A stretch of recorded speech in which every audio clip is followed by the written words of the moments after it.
This is how I made an integrated plant pot with its own drainage tray.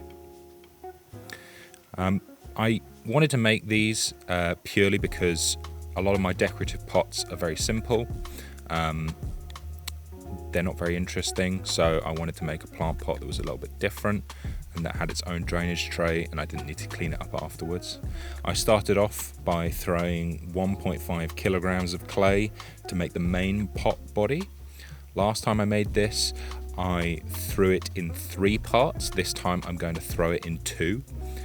So my plan here is to throw a very simple straight walled pot, but with an incredibly thick base, which I'm then going to hollow out into a very deep foot ring, and that will basically fit into the drainage tray and stop it from slipping over.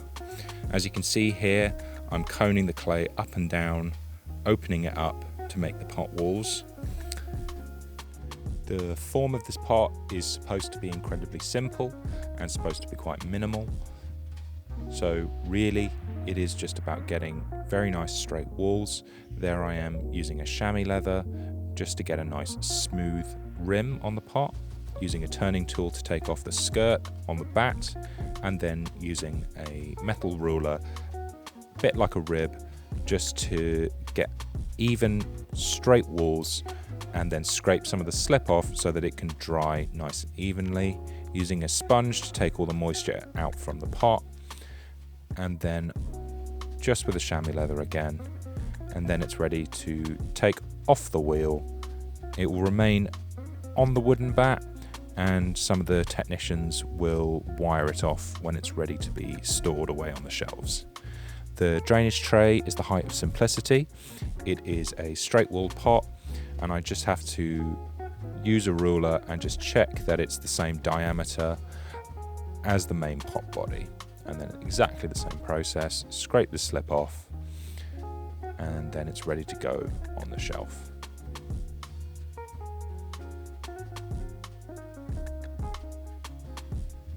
And there they are, thrown, ready to be dried out to leather hard. Here we are at the trimming stage, a couple of weeks later. They've nicely dried out. It's always good to ask technicians first before you do something you've never done before, just in case there are any tips that you need. Here I am hollowing out the foot ring, and then it's time to drill in the drainage holes.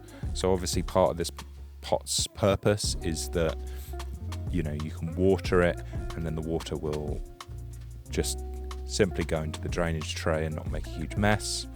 Either that, or it could be used as a self-watering pot. And just trimming both the drainage tray and the pot body, getting a nice separation there on the rim, giving it a very shallow foot ring, and then it goes to be bisque fired. Here it is straight after that, and just a little bit of sanding later just on the bottom rim there, and then it'll be ready for glazing. So first I wax all of the parts of the pot that I don't want to glaze.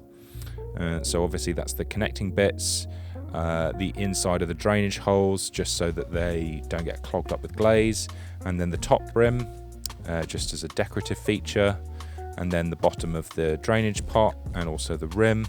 Again, I'd like a nice little bit of contrast.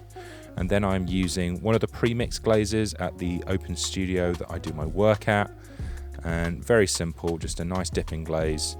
Make sure to sponge all that off before putting it back down. And so this is the 225, the blue-green.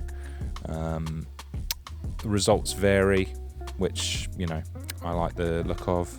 And here it is.